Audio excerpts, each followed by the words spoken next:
My friends, welcome to episode 64 of Prof and Dev Play Games. I am Larry the Prof, and over there is Anthony the Dev. Hi there. How you doing tonight?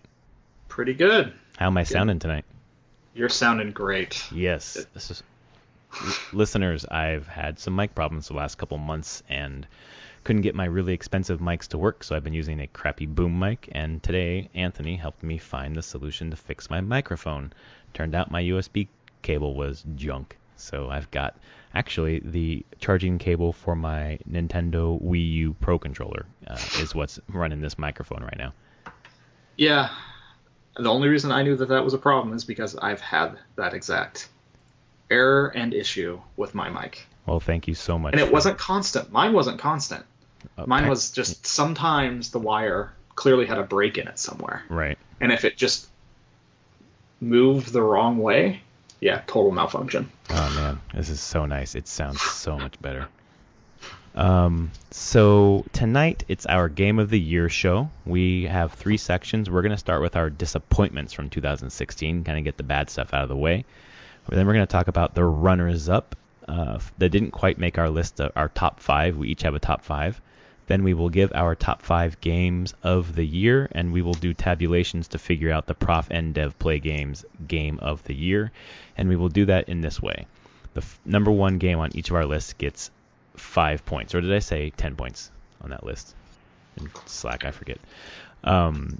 Anyway, so it'll be 5 points for the first game, and then 4 points, 3, 2, and 1. And then we'll do math, we'll add them together and see which one has the highest point total, and that will be our game of the year. So for example, if game X is number 1 on my list and number 5 on yours, that's 5 points plus 1 point, so 6 points overall.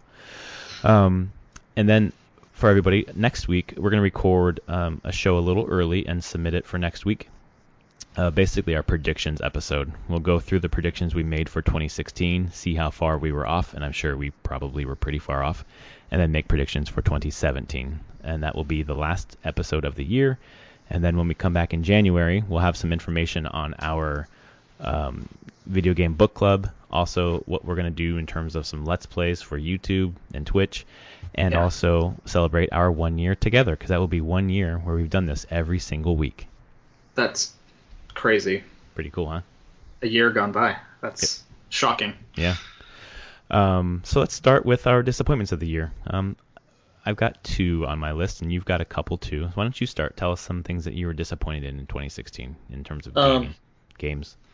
Games? Mm-hmm. Well, let's be honest. Let's get the elephant in the room out of the way. No Man's Sky. Oh, shots fired. It is still a disappointment. It's better with the update, but it was not there at launch completely. Like it had all the aspects. You're like, okay, this has the right stuff. And as a designer and developer, I see it there. I see the systems in place. They just did not have the time to actually build a lot of the content on top of it. And I know it's a procedural game, it builds content itself, but they still need to curate that content. They need to add things like the freighters and the base building and these other things that break up the standard gameplay loop that you tend to get into in that game, which is relaxing, I will give it that. But you want something else every once in a while to like force you as the player to be like, I need to react to this thing that's happening. I need to change my pattern. At least for a bit, and it didn't have that. And before this game came out, you were really, really hyped for it, right? I was super excited. I don't think I was as hyped as the some No Man's people Sky subreddit. Yeah. I think that's just my own personal thing of making games for so long. I don't tend to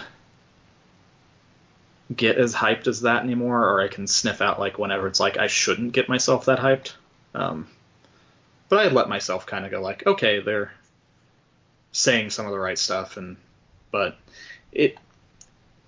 whatever happened, I don't feel it was actually really probably ready for a launch overall. Mm-hmm. Like it needed another 6 months fully to kind of be ideally where it should be at a launch. So. And that was that because Sony was kind of pushing them, or do you think it was the negative feedback from when they had delayed it before?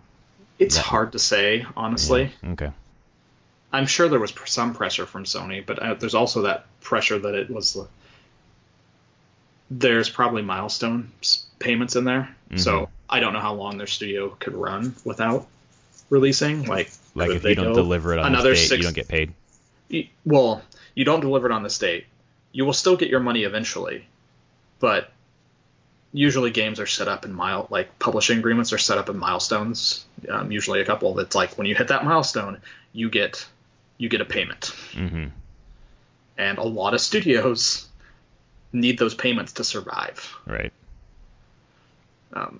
Because making a game can be an expensive thing, even for a small team. So I don't know, honestly, what the financials of Hello Games was like, if they needed to, or if Sony was like, well, this has to come out in this quarter or this time frame for our bottom line, or if there's penalties.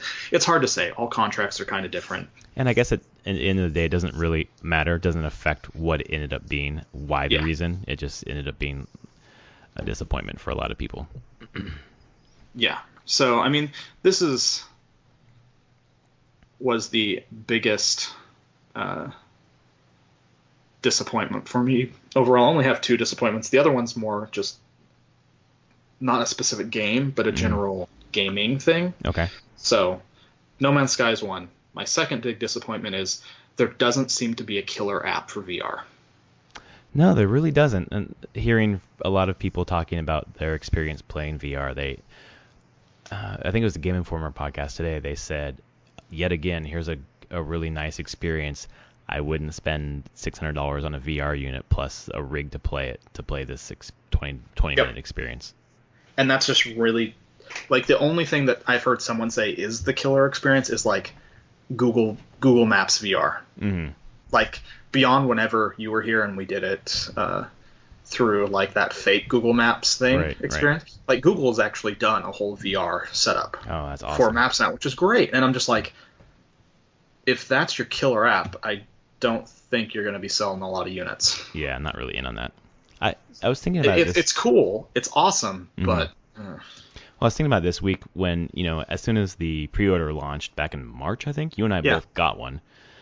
And as the year rolled on, we eventually canceled our pre-orders. And I'm thinking now, I'm glad I did. I'm glad I didn't get suckered in on VR or PS4 Pro or the Xbox One S.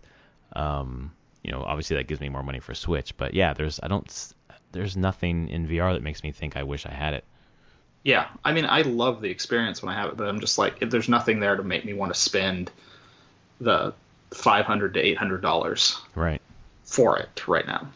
Yeah, and I'm afraid that it is going to be seen as a gimmick looking backwards, because there's just a lot of little cool experiences, but I don't know, it's just not worth the money.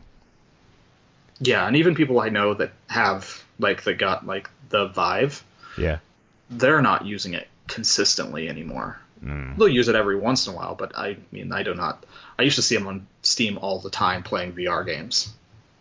Now that's dissipated. Like, maybe every few weeks they're playing a VR game.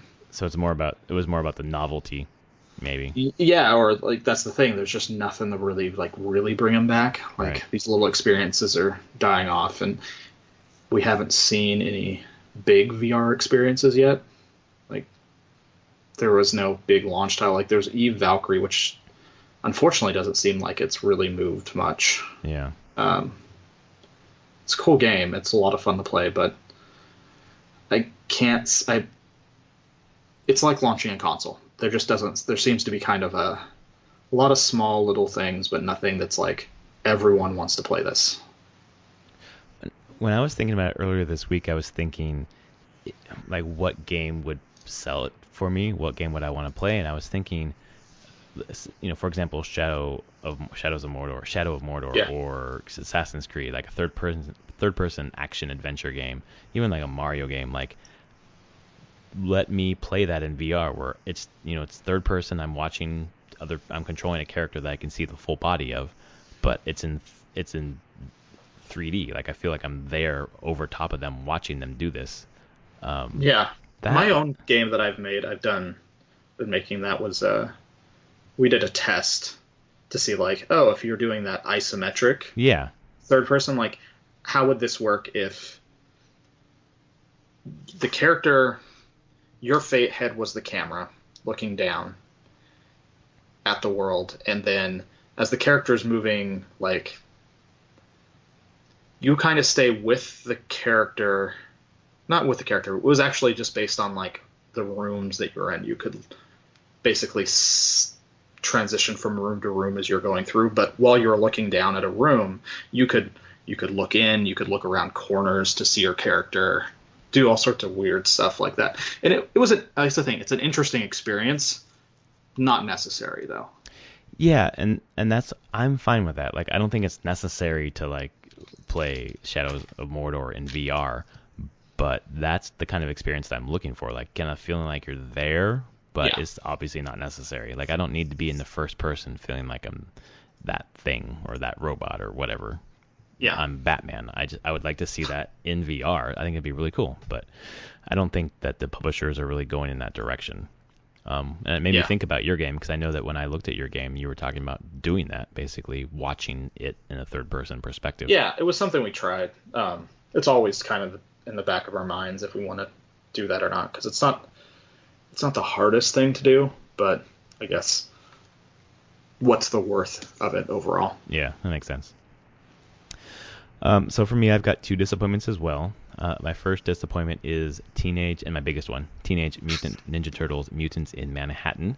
Yeah. I ended up renting this because the reviews were pretty bad. I rented it for just 1 day from Redbox, so it's just $3. Are you disappointed for your 1-day rental? I'm not sure if it was worth $3, to be honest. I mean, I hate saying that to you, particularly because you're a dev, and that just hurts, right? Well, it does hurt, but... Yeah, I'm sorry to say that. Because the hard work is worth more than $3. But honestly, like what I was expecting out of the experience ended up being... So what I got was like these kind of generic open, a little bit open, like not really open world, but open areas where you're running around the city, like doing these little missions and kind of beating up random foot soldiers or rock soldiers, and then getting funneled down to the sewers, and then having a boss fight, and then coming back up and doing these kind of open things again. And it was just really, really, really repetitive and really generic. And I thought that the moves of the turtles themselves were cool, but the game wasn't fun at all. And that, I got to the last level and just got frustrated by the way that the level was laid out, and just like it was kind of repeating the same thing as that has happened earlier, and I was done. So I was really disappointed, because I think one of my predictions from last year, or one of my really things I was looking so forward to, was that game, and it was just not good. Like, it was on sale for $15 right now on PSN, and like, nope, that's not. You're like, no. No, thank you. It's true though. A bad game is really not worth the money. It's not, and I don't. Yeah, it was a bad game. I just didn't like it. My other disappointment, and this is maybe going to be a bit of a surprise, or maybe not, I'm going to put Firewatch on the list. Oh. Yeah. That ending, we've talked about it a million times this year, that ending just buried that game for me. It had such promise, the art style, the voice actors, even just the beginning part of the game, but the narrative, for people who've worked on Telltale games and whatever, I think it was people who worked on even Walking Dead Season 1, just, it fell apart. So much promise, and it was such a disappointment that it didn't pay off at all, and it just kind of felt like they were just either rushing to get it done or just needed to get it done, and like just took the idea they had without really, I don't know, testing it, or I don't know. And I don't know. I mean, you're more of a storyteller and writer than me. Like, there's lots of reasons why stories can go bad in the end. Like, that's the place where they usually go bad, in fact. Yeah. And it's one of those things where it's probably incredibly subjective, and then how much are these people just married to the ideas that they've come up with? Right. It's hard to step back from that sometimes and be like, no, we need to change this very fundamental thing. Yeah, and I feel like if they've gotten so deep into the development cycle, it's kind of hard to turn around. And it doesn't say anything bad about the writers per se. It's just this game. Like, this was the team that worked, some of the team that worked on The Walking Dead, the Telltale game. And episode 4 of The Walking Dead was written by Gary Whitta, who wrote Rogue One. So, and from all accounts that I've heard, that was a pretty well-written movie. Yeah, it was. I'll tell you that. I enjoyed that quite a bit. Yeah, so I don't, mean to disparage the writers. It was so disappointing, not only because I was excited for Firewatch and wanted to play it, but then being in the first couple hours, excited for how this was going to end, and then it just ended with nothing. Yeah. So, to be honest, those are my two disappointments. So after disappointments, we are going to talk about our runners-up for Game of the Year. These are the games that didn't quite make the top 5 for some reason, and we've limited ourselves to 3 selections for this list. So why don't you go? How about we do one? You do one, I'll do one, and we'll go back and forth. Okay. So you can go first. Honorable mention is this is weird because this is a game I haven't really thought about a ton, but I've really enjoyed it.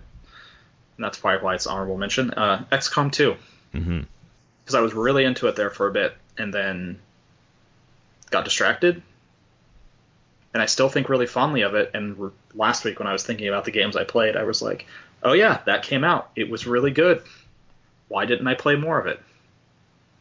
Some other games came out, maybe? Yeah. And it's still a very favorable game to it. It's really well done. It's super intense, hard as hell. Yeah, I've heard. But worth it. Like, if it trains you, and it trains you well to be able to handle this kind of stuff. But you never feel safe in the game. You're always teetering on that edge of like, can I survive? But yeah, I mean, it just takes everything from the original, the last XCOM game, and just amplifies it more. Fitting that I went and saw Rogue One, and that was all about the rebellion, and XCOM 2 is all about you're basically a rebellion against an occupying force. Right. Like, that's the whole setup, and they play that really well. Like, there's no easy decisions to be made. You never have enough time or resources to do everything that you need to do, so you have to make the hard decisions of, well, do I go save these people here, where I risk losing everything, or do I let that city burn so that I can get resources and be stronger for the next mission? Dang. Those are some... It's hard choices, and... I think that makes a game, like, not just engaging, but having real stakes makes me more invested. Yes.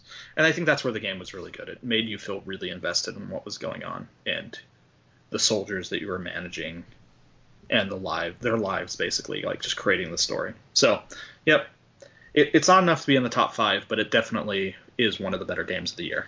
Awesome. I'm going to give mine in reverse chronological order. So one of the runners up here is a game that came out just a couple of days ago that I am really digging, and I think that it does what it set out to do really well, and it's fun, and it's Super Mario Run. That's one of my runners up. And the reason I like it is, first of all, I'm a sucker for Mario platformers, especially at this time of year. Just every year for Christmas, I got when I had a game system, I got a Mario game, Mario 3 or Super Mario World or Yoshi's Island. And I have a kind of a nostalgic spot in my heart for those games at this time of year. And Super Mario Run launched a couple days ago, and you and I both, I don't know if you purchased it. I haven't, because up until today, it aired out on me when I tried to go purchase. Oh, well, wouldn't even let you buy it. Okay. It just wouldn't let me buy it. They didn't want your money. No. So I'm about halfway through the game right now, and it's surprisingly deep. And deep in terms of the levels are short. But once you get the pink coins, then there's the next level of coins, and then the last level is the black level coins, and it makes the levels more challenging. So there's replay value there. The platforming, even though you're just tapping, is surprisingly crisp. And there's a couple mechanics that make it even more interesting. Obviously, the flutter jump, if you're jumping in the air and you hit jump again, then you'll kind of twist, like the new Super Mario style. But also you can use that bubble mechanic to go backwards in a level to catch coins that you didn't get. Not just if you die, but you can actually activate it whenever you want. And just a couple of small things like that. Like, I feel like it's really clever. Like, they researched what makes a good mobile game and took out the kind of microtransaction shit that kind of pisses people off. It's just like, here's $10, you buy it or not. And I think it's a little short. It's a short experience if you just go play each level and then you're done. But if you go back for all the coins and I mean, it's a game about grinding. Like, they want you to play yeah each level. I mean, that's how you get a certain level of longevity out of the game. If you just want to play it clearly just to beat every level, get to the end, it's not going to take you that long. No, it's like an hour and a half experience. Yeah. And the diversity of the levels and the way that the difficulty ramps up pretty quickly, it's quicker than a regular Mario game. It's like they condensed a Mario game and kind of took out like the 10 easy levels and put in one, and then like just step up. Yeah. It's another one. It's smart. The boss fights are interesting. Like Boom Boom, for example, like you are kind of just, you automatically run one way and then the other, and you bounce out the wall and try to like bounce out the wall onto his head. And I think it's clever, and I think it's really fun for me, and it but it does what it sets out to do, I think, pretty well. And it just came out, so it's kind of fresh in my mind, but it's something that I'm happy to have it on my phone. I can play it wherever I'm at, as long as there's internet. There have been some errors. I've gotten a few errors as well, and adding friends is a little weird. But at least you can send text. Yeah, exactly. But I added you by sending you a text with a link. So that's, which is good. Yeah, no, that makes it a little easier. Like, okay, here you go. Here's an easy way to add a friend without giving them like a 12-digit code or whatever the friend code thing is. Only on iOS. Friend codes. Oh God. Only on iOS though, so I can't invite my Android friends right now. But I assume it will go to Android. Oh, it will eventually. Yeah. So that's one of my runners up. All right. Next one for me is, I never got around to buying it, but did play it on some free to play and in the beta, is Overwatch. Even as not a player of it, I appreciate this game. Mm-hmm. Like, I watch all the trailers still. I love the story. I love the characters. And when I did play, it's just team-based. Like, I do like team-based shooters more than just deathmatch or anything. Mm-hmm. I'm just not good at them anymore. It's just one of those things where I enjoy playing it, but man, am I terrible. And my reaction times are so bad compared to what they used to be when I was like 20. That's the reason why I like that game, though, because I am too. I'm too old to be Twitch shooter guy, but play as Mercy, play as Jorborn. That's true. Sets up the turrets. They play as Reinhardt. They put classes in there for people who suck at Twitch shooters like us. Yeah, and I've been just impressed with their events that they've run, and just the continued support for the game. Like, it's Blizzard, I should expect it, but it's high quality. It's a high quality game. Yeah, that holiday update they got going on right now. Yeah, I saw one of my coworkers playing it. She plays it at lunch every day, and man, it looked really, really cool. Like, she loves that game. Yeah. We talk about it, so I see it a lot, and it's just one of those games where it's like, the only reason I haven't bought it is because it's just, there's so many other things to buy. Oh God, this year. That's my only issue. Is like, if I was just like, oh, I have the money just sitting around, I totally would buy it, but there are other priorities. Right, Final Fantasy 15, for example. Yes. The next one on my list, chronological order, is a game that also recently came out, and it's Watch Dogs 2. Watch Dogs 2 certainly would have been in my top 5 if I would have beaten it, and obviously I didn't. I'm about halfway through. And the reason I like it is because it's a puzzle game. Like,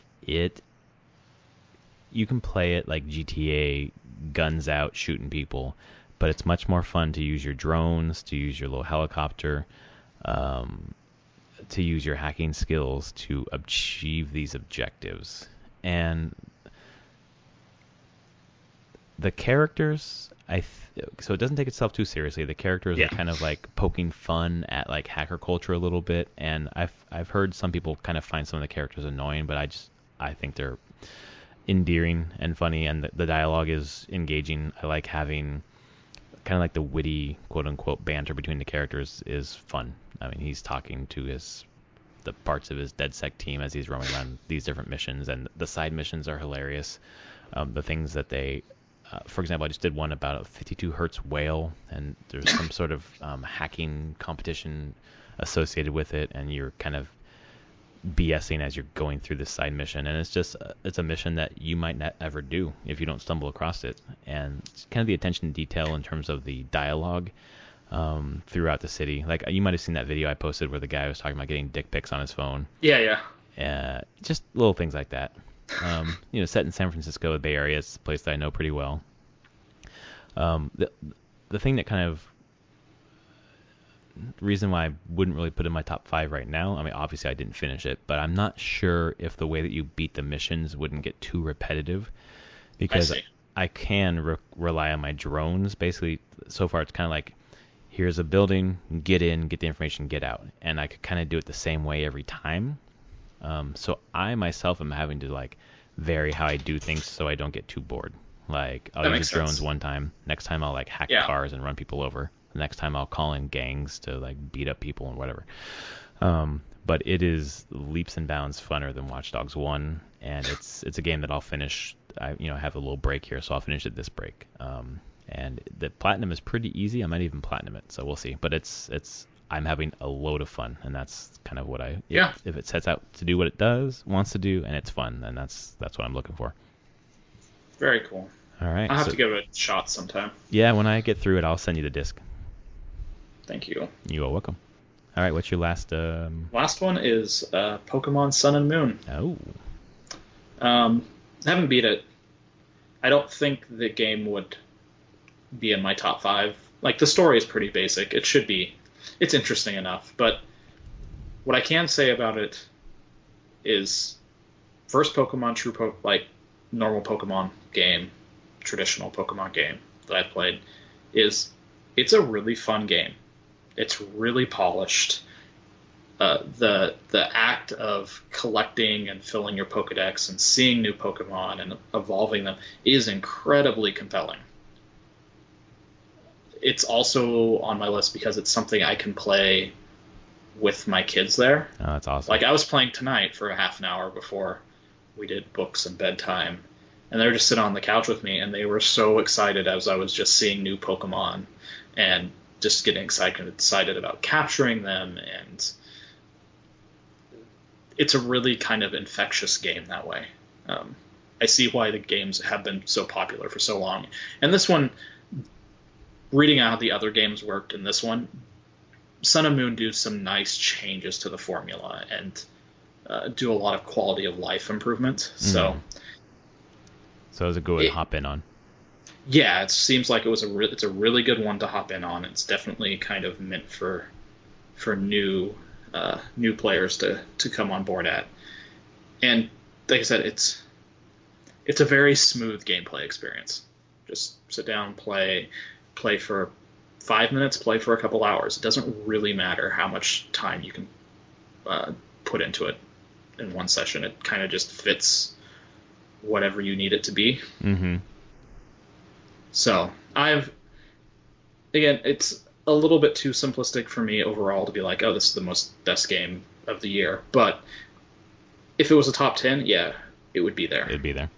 Yeah. It's a game that I downloaded the demo for, and it's the first Pokemon that I put any amount of time into. And I played the demo for about 20 minutes or so, and I kind of got the idea, and it was fun. I put it away and was going to come play it later. And when I played it later, there is no save file apparently for the demo, so you just start over, and I did not want to do that. But I think it's one that I will probably. That's the one that I'm going to play. Maybe next year I'll get around to it. But I've heard a lot of good things, and to hear that the quality of life improvements over previous ones make it kind of accessible, and it's a good one to get in on. Yeah, the key one is that you don't have to look up constantly like which type is weak against what, strong against what. Like, well, I love how it shows it lists you on the moves. Yeah, it's like, oh, okay, it's a simple thing, like a tiny thing, but it helps so much for not kind of breaking you to have to be like, okay, I should go look this up. Right, that makes sense. So cool. My third and final runner-up is an EA game. Well, not really EA. I think it's Coldwood Studios. Coldwood, I think. It's Unravel. Yarny. Oh, nice.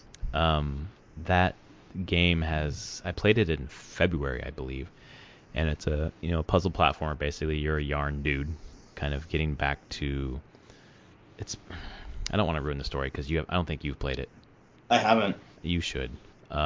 It's good for what it sets out to do. Puzzle platformer. I think that the platforming was a little loosey-goosey in some areas, but overall, like the swinging mechanics and the story is what got me. Like, it might be the only game I cried at this year, because of the journey and the theme of the game.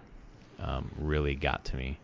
It's kind of about exploring like life and death and what happens after you die, kind of thing. At least that's how I took it, and I think it's open to interpretation. Okay. But it's I think maybe a 6-hour journey, and you can go back and do some collectibles and things like that. But well, it definitely seems like the team that made it was definitely put a lot of heart and passion into it. Like, it was meaningful to them. Absolutely. He was the guy who came on, I think it was E3 2014? No, 2015. Thought he was going to cry on stage. Exactly. Because he was just so, like, this is a passion project. This isn't something he was making that, like, oh, this is going to be the most successful game ever. It was like, no, I just have a story I want to tell. Yeah, and I think he was, I don't remember what else they've done before, or if they had, I can't remember exactly, but they set out to tell a story.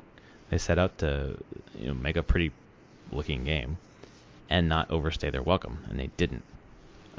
There were a couple of frustrating moments in terms of unlocking the achievements, but that didn't pop for a while. But other than that, like, there was no glitches. It looked good. It was intuitive, and it was about I think it was like a 5 to 6 hour experience, or maybe 6 to 8 hour experience. Like, it was just the right length, and then you move on. And it's a game that almost made my top 5, and that's because it's a game that I'm going to come back to. Like, this is a platformer like Mario 3 or Yoshi's Island that I would want to come back to over and over again. So that's really cool. Yeah, it was awesome. So those are my 3 runners-up, and you've done your 3 runners-up. So we are moving on to the big boys, the game of the year.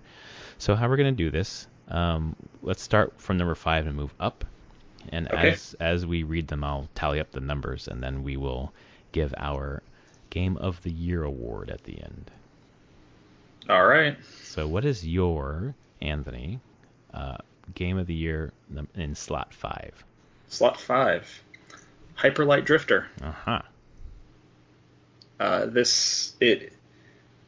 loved it for its visual storytelling, its soundtrack. It had the controls were so tight. They also demanded that you learn them and know them well. But to a point where I'm like, this is not typically a game. I'm not one, like with Bloodborne or the Dark Souls, where I'll repeat things over and over. I get frustrated. Right. And this game frustrated me, but I still wanted to play it. And like I said, I beat all but the last boss. And the last boss is just going to be I just have to be on my A game for like 10 minutes, which can be hard sometimes. But beating all the other bosses and just kind of beating my head against them, but less so, because quickly, after maybe once or twice, I'm like, okay, I know what I need to do. Now let's see if I can I just execute what I need to do. And that feeling of accomplishment whenever I did, and also in kind of the way that the levels kind of build out as you explore it, it does have that kind of easy to learn, like, okay, I can dash, I can attack. And then they start throwing things at you that really start testing you, just using these basic things in weird combinations. And you quickly learn a kill order for enemies and a whole bunch of stuff. So there's a level of mastery to the game that takes the whole game to learn. So all those things combined, yeah, I probably one of my favorite platformers in a long time. And are you playing? Is it a PC that you're playing on? I'm playing it on PC, but with a 360 controller. Oh, okay, cool. I would figure that any of the consoles would be fine too. Yeah, I played it on the Xbox One controller, and the Xbox One. Something I heard about the game was that like some of the bosses, the challenge is that you, for example, to beat a boss, have to be absolutely perfect for like 2 minutes. Like you can't make one mistake. I didn't find that Okay. the case. Like it depends on the mistake you make. Mm-hmm. That's it. You could make small mistakes. If you made they telegraph what they're going to do pretty well. And if you just are like fumble and just like dash into them instead of away and like you're like, well, that was a dumb move. Mm-hmm. Yeah, you'll probably die and need to restart. But if you like are just a little bit slow on your dash, yeah, you probably will be fine. Like it's just don't make stupid errors. And usually you can know, you're like, no, I deserve that. I totally did that wrong. Right. And we talked before about the checkpoint system. Yeah, you had a... Yeah, I'm going to go back to it, but you felt like it was pretty fair for the most part? For the most part. Okay. There was only a couple places where I felt the checkpoints were a little bit far. And actually, as I got farther into the game, it got better. Like, they happened a lot more frequently. So maybe they learned as they went on. Yeah. Because you do kind of have to progress like that to different areas as you go through north, south, east, and west. Yeah. I think south is the last one you can go to. You have to have beaten the bosses in the other three before you can go south. And did you go north first, or which way did you go? I think I went west for a bit. Okay. I didn't beat the boss in west. I just went west and then came back, and then I went north. And I beat the boss in north. And then east. Then went to east, and then went back to west and finished west. Like, I kind of just jumped around, trying to just collect the little energy cubes so I could upgrade my abilities some. So there are 4 bosses in the game then? There are 4 bosses plus a final boss. Okay, and you're on the final guy. Yeah, and then there's a couple mini bosses. Yeah. Here or there. Little boom booms all over the place. A little one, like they introduce it as a mini boss, and then eventually you start fighting them as just normal enemies. I got it. Okay. So that is Hyperlight Drifter, and that will be assigned 1 point. My game 5 is Overwatch. Overwatch is a game that I would have killed 4 or 5 years ago. Absolutely died for because I was obsessed with Team Fortress 2. And I'm a little bit past that now, the class-based shooter, but this is a class-based shooter that puts all the other ones to shame, including Team Fortress 2. The character classes are just so smart. Like the new ones they're putting out, I don't know if you haven't played lately, but Sombra came out and she's basically a hacker, so she can like disrupt people's abilities.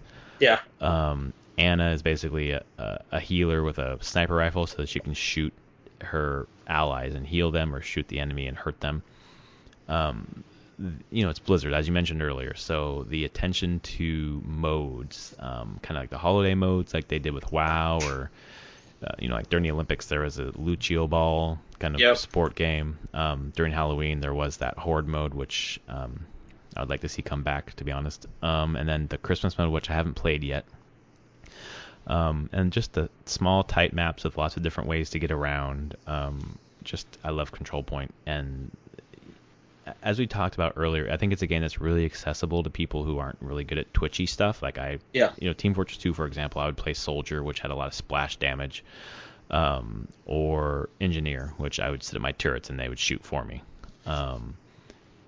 It just offers a lot. You can help your team without being the best Twitch shooter, which is nice. And that play of the game mechanic, just that became a meme. Like it really is the way that the game works is you don't see like your kill death ratio and constantly tracking, are you like on top of the team or on the bottom of the team. They totally tried that was a design decision, and I'm glad they did. From the gut, they're just like, no, that's not the type of game we want to make. We want to try to cut that hyper leaderboard chasing aggression and just be like, okay, just do cool stuff during the game. That's all you need to do. Do cool things. And it focuses on the team-based part, because it doesn't matter what you individually do, although at the end there are kind of like individual accolades. Yeah. But it's not about your KD ratio. And it's just, the art style is great. Just how competitive it is, and it's easy to get in. It's one of those easy to play, hard to master kind of games.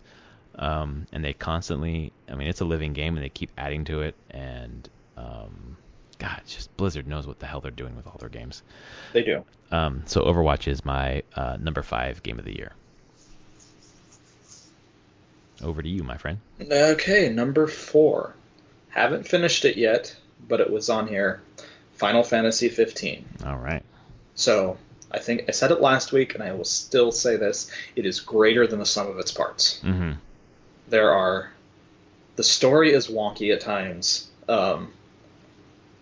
There's weird pacing stuff. So I'm getting towards the end of the game. And actually, I'll say the point that I don't know. It's kind of hard to play only because it's a kind of depressing point in the game. We're at that Act 2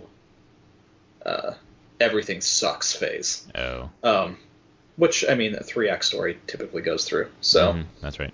It's going to come out, I know, the other end. But man, is it just hard to kind of play whenever things are just feeling so forlorn. But the things that bring me back on it is the world is enormous but detailed. There's a lot of just handcrafted stuff in the game. Like, for this enormous world you're driving around, there's so many just point vista points and custom made, like look at this is a jetty into the ocean. Okay, I'm just going to go around here for a while. It just looks distinct. Most open world games look similar all the time. Right. And and to a point, Bethesda games look like they have a lot of things to do, but a lot of stuff looks very similar. Yeah. That's not Final Fantasy 15. They do a really good job of putting in landmarks, and you can tell that they spent a lot of time building this world. And the other part that makes it come onto this list for sure is the combat. I love it. I just play the game for the combat more than anything right now. Did it take you a while to get into it, or did it? Yes, it's not immediate. Mm-hmm. Yes, at the beginning it was very much trying to be like, okay, it's finding the rhythm of the combat. Actually, is probably the big thing with it. It has its own rhythm and kind of learning on, okay, I should be pressing the attack now. Okay, I need to be dodging now. And I feel like playing it now, I have a very good sense of when I should be letting off the attack before the game tells me to. Mm-hmm. Like, I could just read combat now, which is kind of incredible. And there's something that comes out of that as you're playing it and you're starting to master that kind of stuff, being able to fight groups, fight big single bosses. And I will say some of the big bosses in this game are like God of War 3 level huge. Oh, wow. Like, scale is enormous in this game sometimes. Mm-hmm. So, I can't wait to beat it. I actually am waiting because I'm getting close to something that's called like the dreaded 13th chapter. And the patch that comes out this week is supposed to address that. There's a holiday patch coming out. Oh, that's smart then. Wait for the fix. And I was like, I don't want to know why. Like, if the Square is even acknowledging that, like, yeah, we should tweak this, I think I'll just wait until that gets patched. Yeah. There's plenty of stuff for me to do that has not to continue the story. Right. I actually read about what they were patching out of that and why, so it makes sense. Yeah, I feel like my experience will be better that way. It will. Awesome. So your number 4, which is 2 points, is Final Fantasy 15. My number 4 is also a Japanese developed game, and it is Fire Emblem Fates.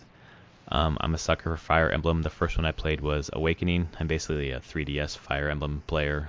I'm new to the game, but the way that it does strategy, strategy RPG is right up my alley. It's you have to be clever and deliberate with how you deploy your dudes on the battlefield, where you put them, how you split them up, who you send together, who you group up, what weapons they use. There's a lot of factors that would make it seem really complex, but it's super, super accessible. They put a lot of mechanics in that kind of ease up on those things as well. Some things that'll let you do auto. Kind of just handle for yourself. You can kind of have it choose your inventory that's the best for the battle and things like that. Nice. The story is good, not great, but it was basically the birthright that I played was your main character, Corin, is raised by a family. You find out that's not her family, and she makes a choice. Does she stay with her adopted family, or does she go with her blood family? Birthright was going with your blood family. It was kind of the easier of the three. And I played through that and I finished it this year. Finished it this month, actually, at PSX. And then started started Conquest, which you stay with the adopted family, and you only get to choose classic mode. So when you die, and it's a lot tougher. So tough. But the way that all the games all go together, where you're seeing different sides of the story, is great. And just the gameplay, the way that it just feels good. I don't know how to explain it, but it's a game that makes sense. And I really like the art style, the way that the kind of almost anime-ish in between the battle sequences, and the ability to grind, the grinding is not, for me, it's not boring. You're able to get, if you're playing classic mode and you lose some characters, you go and grind with, you have a whole stable, so you raise the levels of the ones that you hadn't been playing with, and then get back into the main story. I put 25 hours into Birthright, and maybe 4 or 5 into Conquest so far. And there's just so much content, and it's really nice to like be excited about a Fire Emblem release and then basically get 3 Fire Emblem games at once. I don't know if did you play Fates at all this year? Are you a Fire Emblem guy? I have played, what was the one last year? The previous one, Awakening? Yeah, Awakenings. I played some of that. Okay. But I never beat it or anything. Mm-hmm. I borrowed it from a coworker and played some of it. It's wholly up my alley. I should probably pick up the latest, one of the latest ones, at some point. Or even Awakening. You can get Awakening for cheap. Yeah. So that is my number 4, and that gets 2 points. So my number 3, continue RPGs, Witcher 3, Blood and Wine, which is also tied up in all of Witcher 3 for me. Mm-hmm. But Blood and Wine, sure. When I look at Blood and Wine on its own merits, it continues... It closes out the story in a really good way. I did feel like it ended the Witcher saga really well. But it was a very distinct locale to the main Witcher game. It felt very different. But it continued the thing where the story, your decisions and choices in that story mattered. Like, that game tailors itself to how you want to play it and what you choose to do. And there are so many side things that you don't have to do, but overall increase the quality of everything around you. And so much care and attention is put into those side quests. I could not believe it. Throughout the whole series, the 3 games, The Witcher, and then the whole 2 3 games, yeah. And that just continues in Blood and Wine. But overall, I went in with my character that I'd already been playing with, but if you just decide to go and I want to just play this straight up, it's just a really good game. For fantasy RPG, it's probably the pinnacle. And I would say Blood and Wine is at the high point. Isn't it great that it ended on a high point? Yes. The expansion got better in a way. It did. I actually think that expansion was paced better than the entire rest of the game. Yeah. It didn't drag at all. I always just kept on wanting to go. There was something more to see, to do, to find. The main quest threw really funny twists at you. like the wedding. Right, the wedding was great. The That dream was so sequence. weird. I like the wedding because it was kind of like there was like a build up, and then you get there and you're just kind of like, I'm a person living in a world where we go to weddings and we play wedding games, and then shit's gonna get crazy later. But here's a brief moment where we can just enjoy. It was like the devs like taking time to enjoy the world they created before shit was gonna hit the fan. Yeah, I mean, there's so many good moments to that game, and then was Blood and Wine. I should remember it's Orlais, right? Yes. Was that Orlais? Or no, that's No, it's Dragon not. Age. Oh no, it's Toussaint. Toussaint. Yeah. Sorry, French place. I'll get my fantasy worlds confused because Well, I was like, yeah, that's right. That's right. No, wait, that's right. Yeah, Orlais. It's French. That sounds right. Yeah. Of course. Oui, oui. It was just there goes our French listeners. Yeah. Sorry. So yeah, I mean that is my number 3. Like, I would say even if someone hasn't played The Witcher, they should just get it. Why haven't you played Witcher? But if you only play one part of it, just play Blood and Wine. Just go. You'll get a whole complete story in about 20 hours, yeah. Yeah, about 20, 25 hours, depending on how much you want to put in. It'll be a complete Witcher experience. And then if you like it, you can go back to the base game, which is 100 hours. Yeah. Oof. Or more. Yeah, or more, right. So, yeah, it's an expansion, but, I mean, I've seen it on other Game of the Year lists, so I will put it here. Number 3. Yeah, I know other people have put it on their list, but I don't know if I agree, because my number 3 is The Witcher Blood and Wine as well, so I guess I do agree. There we go. Here we go. Both of us, number 3. Dude, The Witcher Blood and Wine, I agree, is a really good window into how good Witcher was. It was a tight, contained story, but each segment of the story was just so different from the other. Like, you have the wedding, and then you have that dream sequence where you... Oh, yeah, the warped, like, Brothers Grimm fairy tale stuff. That's right, and... That was so weird. And you're dealing with that ghoul or ghost or whatever, where you have to like feed it basically or eat with it.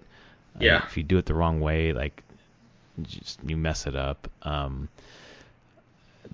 just felt very vibrant and kind of this chivalrous, making fun of like this chivalrous society almost. But just saying goodbye to Geralt and, you know, having one little last dalliance with Shanti. I think it was Shanti, the redhead. Shani or Shanti? One of the two.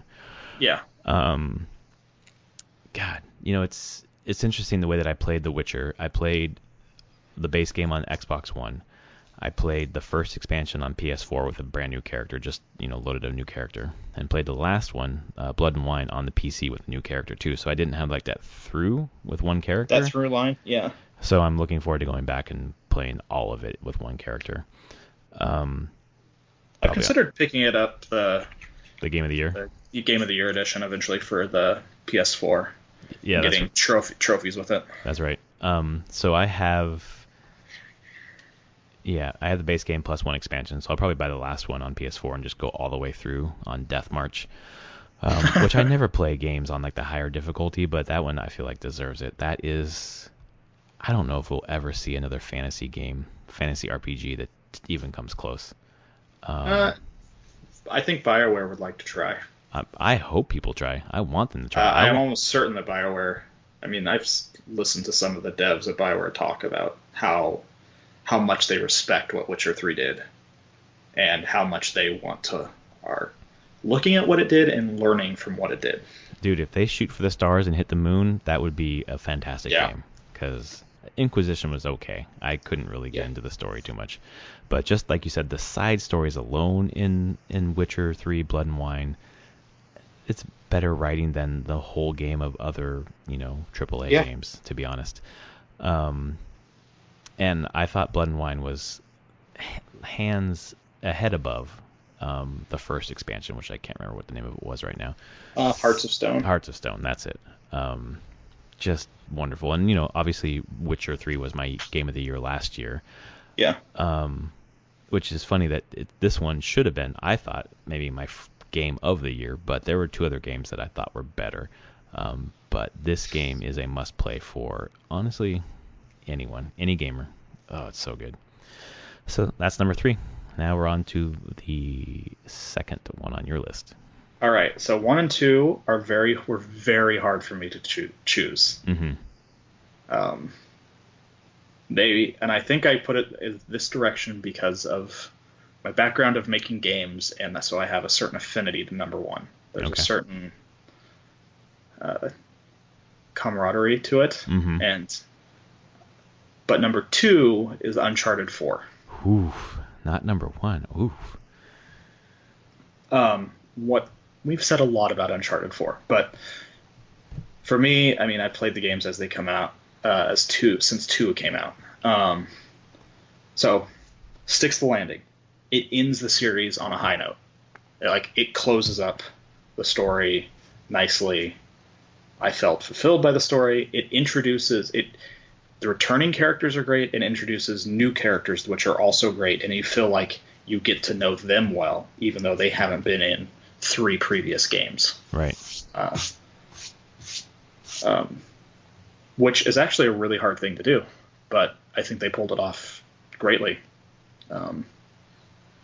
So, storytelling standpoint, writing standpoint, its set pieces were amazing. And then, I mean, it's a gorgeous game. It's so pretty. And just even on the OG PS4, man. Yeah, it doesn't matter. So it's a pretty game. Their allowance for some level of like sandboxy open world stuff was great because it wasn't jarring. It didn't feel like, oh, I don't know where I'm going or what I should be doing. But if you wanted to explore some, it gave you a reason to explore. Right. Which it fit Uncharted. It was enough open world for an Uncharted game. So make it feel just like it wasn't completely on rails. Did you end up knocking down all the cairns? I think it was in Madagascar with the Jeep running around. I didn't. I didn't either, but that's a place that I think of as being very open. Yeah, the Madagascar one was really open. When you were on the boat, you could boat around to different islands. That's right. That's true. And I did a couple things there and found some random stuff, and it was always rewarding. That was the one thing. It's like you knew if you went exploring, you would at least be rewarded with something, which was always nice. I just felt like this was Naughty Dog at their pinnacle. Like they had learned from all their games what they were doing, and they're like, we have to go out on a high note. Let's bring everything we've learned to bear in this game, and they did. So, absolutely. Yeah, so, it's only at number 2, but like I said, hard decision between this and what number 1 was. Man, I have no idea what your number 1 is. I can't wait to hear. But for number 2 out of 2016, that's pretty good because this was a stellar year. So Uncharted 4 gets 4 points from you. For me, my second slot is Inside. Inside, it was between this one and number 1. I had them going back and forth. As I said, my metrics are set out to do what it wanted to do, and was it fun? Was it engaging? Did it have a good story? And Inside, I think it was a 6-hour journey or so, and I've never played Limbo. I just bought into the hype of this Inside game. I was looking for short experiences at that time, and I loaded up, and it is the story is ambiguous enough for you to kind of say whatever you think it is. It's either like it's about cancer, or it's about a sperm trying to get to the egg and like make life, which turns into death. It's about life and death. It's about kind of whatever you want it to be. But you're this boy kind of going through this factory of like automatons and kind of dead people, and just it's almost like a authoritarian society where they're just kind of being harvested, these bodies and people. And one of the mechanics in the game is that you kind of put on this headset, and when you're in the headset, you are still using the like the D-pad, the controls, but you're not controlling yourself anymore. You're controlling other people in the area.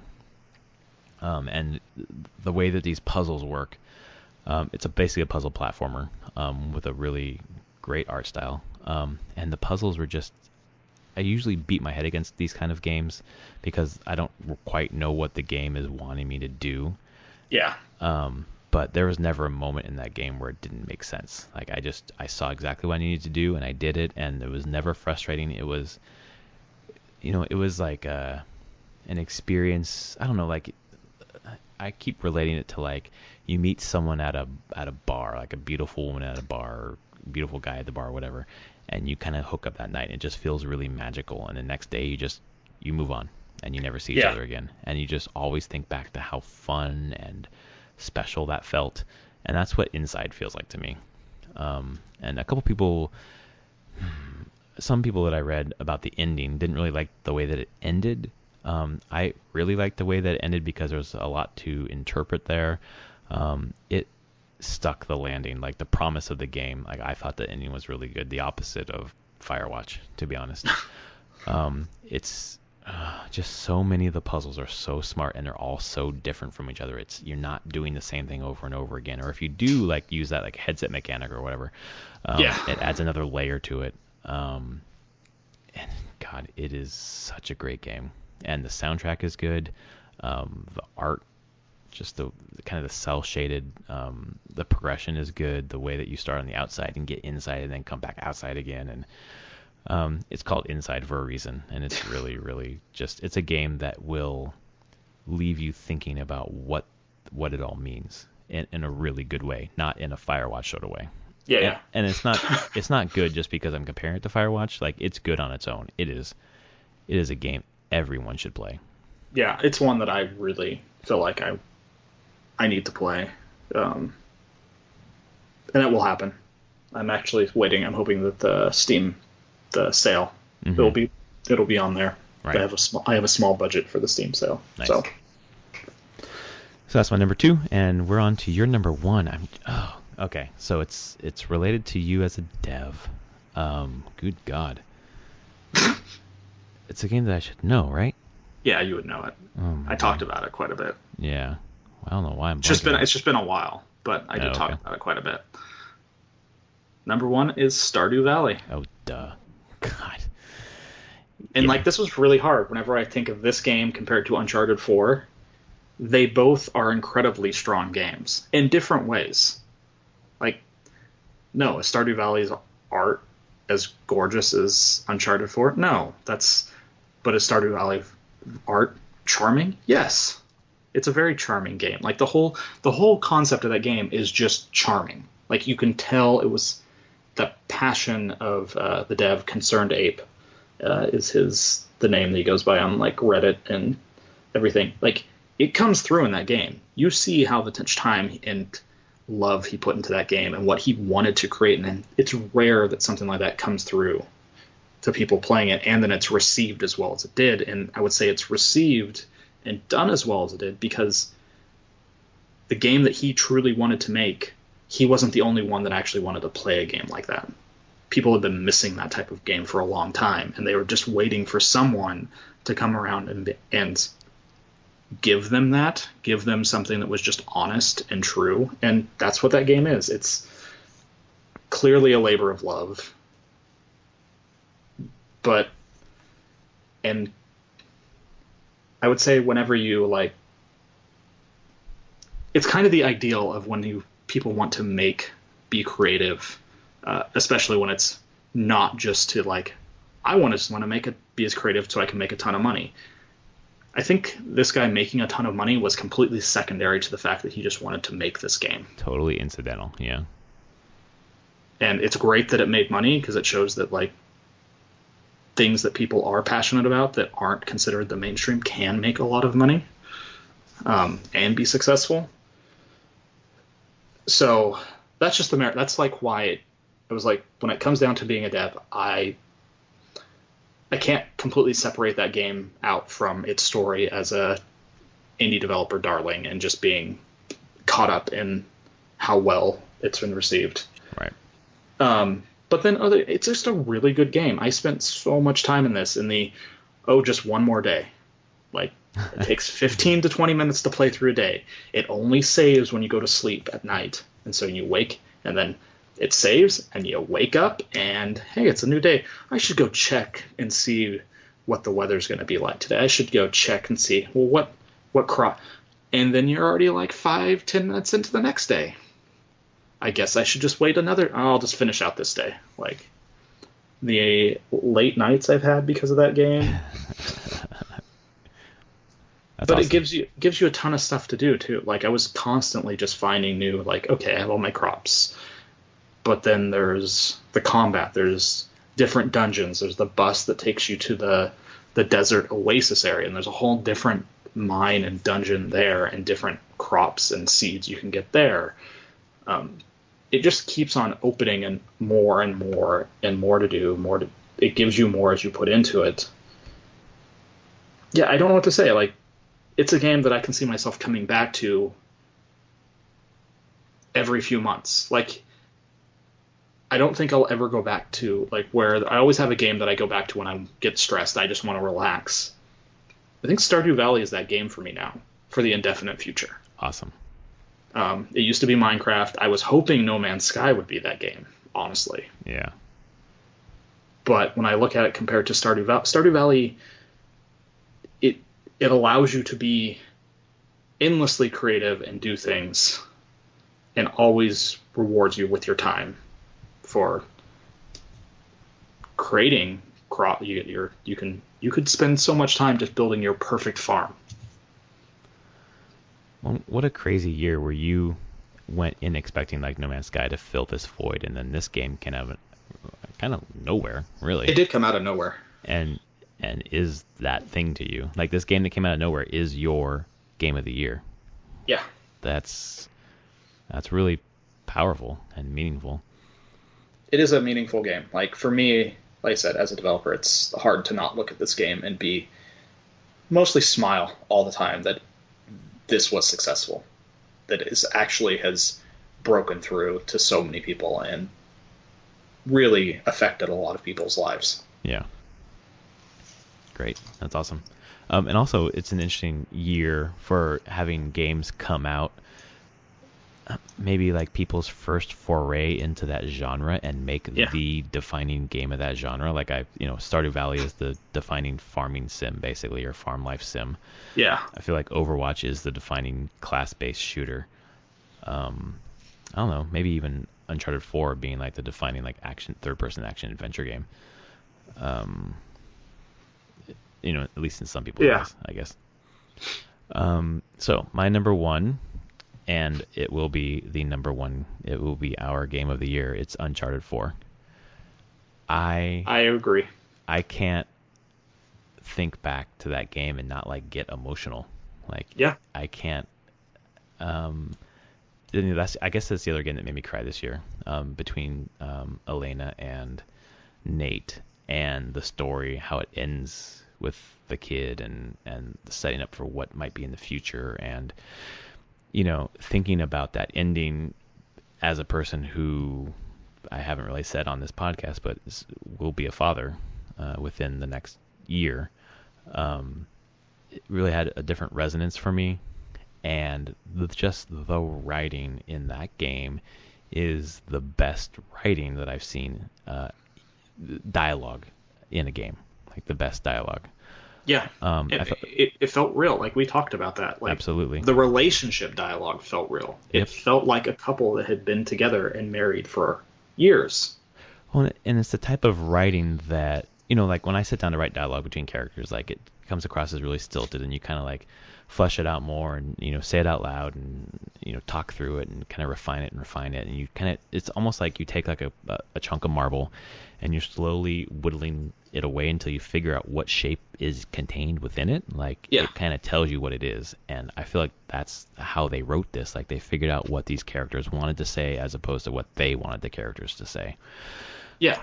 And it was gorgeous. There was never a second in that game where I was like, God, this is dragging on. Like, a little bit of 3 I thought was dragging on. And 3 was like 6-8 hours shorter than this one. The characters, like you said, they introduced new characters, and Sam is maybe my favorite character in the series. And it's easier for me to say that because I played all, 2, 3, and 4 all in a row. Yeah.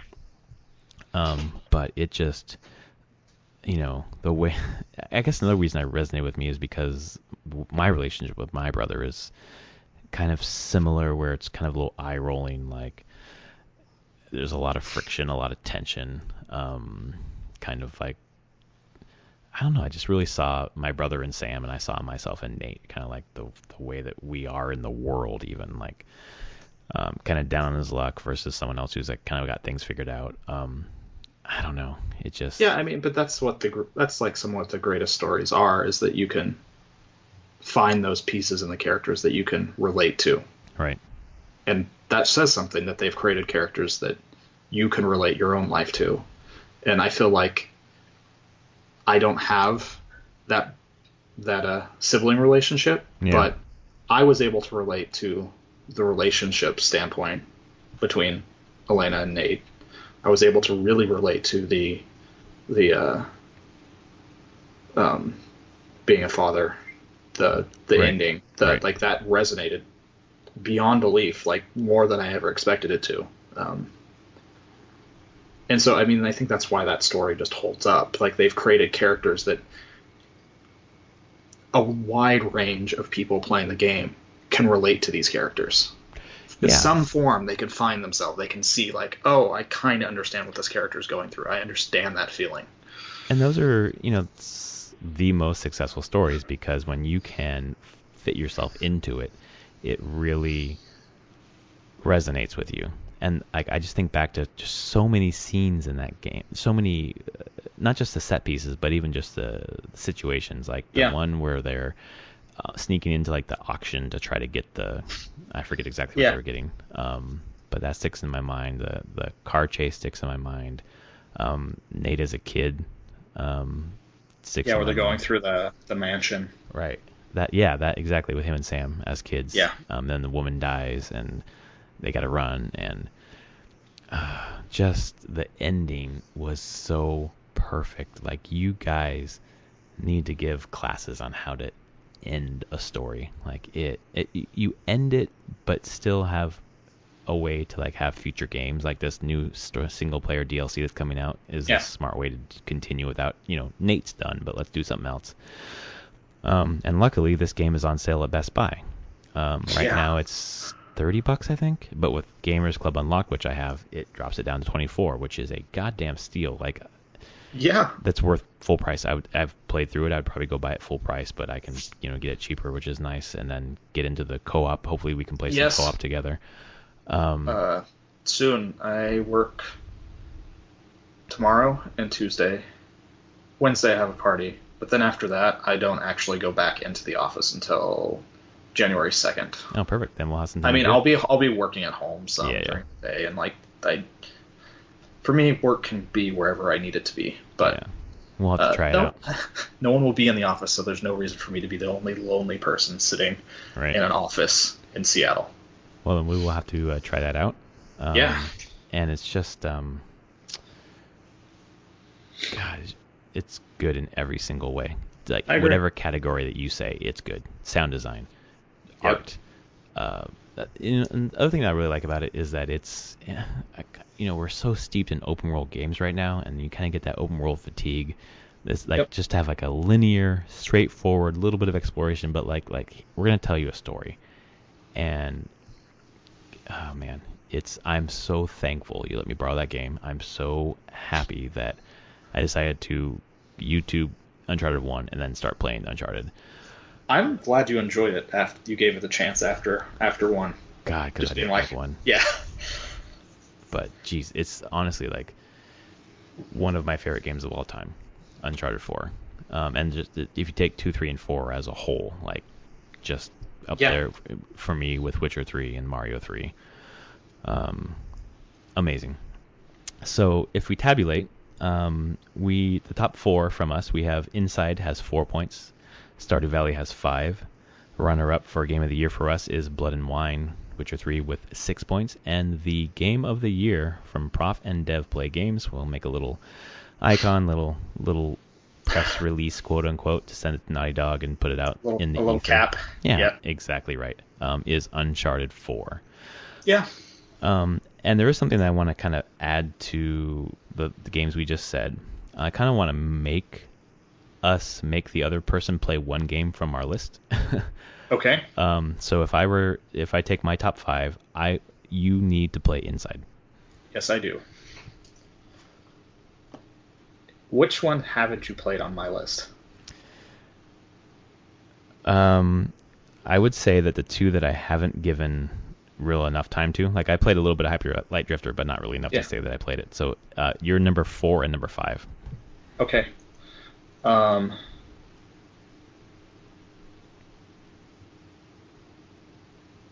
I want you to give you more time into Hyperlight.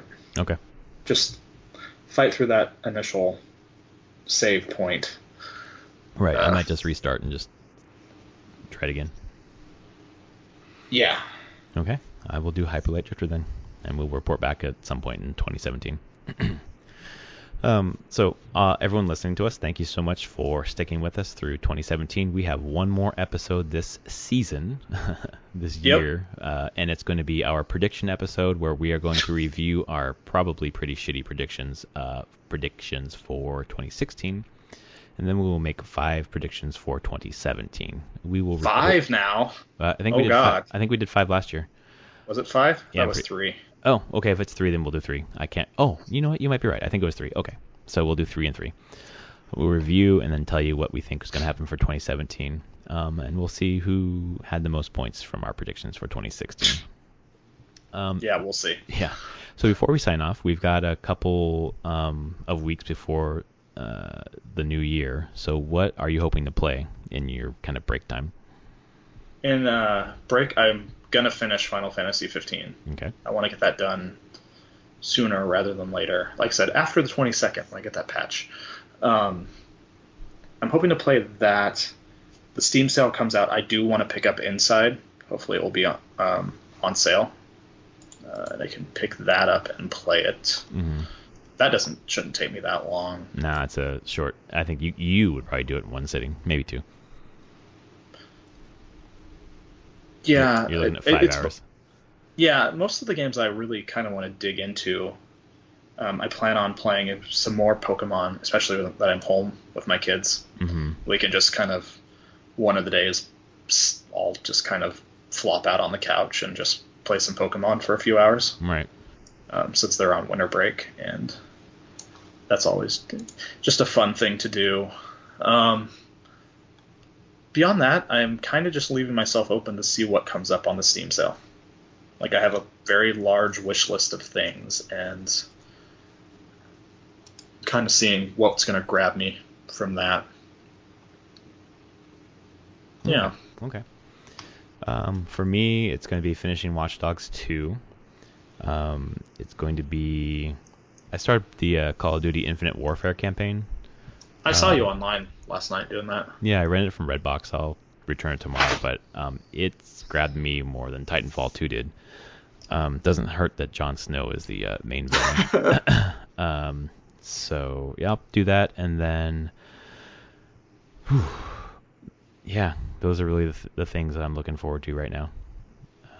But there's so much to play. Oh, Overwatch. Getting it back into Overwatch a little more. So thanks for your time tonight, Anthony. Really appreciate it. Thank you. This was fun to go down these games. Remember the previous year. Yeah, it's maybe my favorite one of the year to record, just to think about so much fun we had this year playing games. Yeah.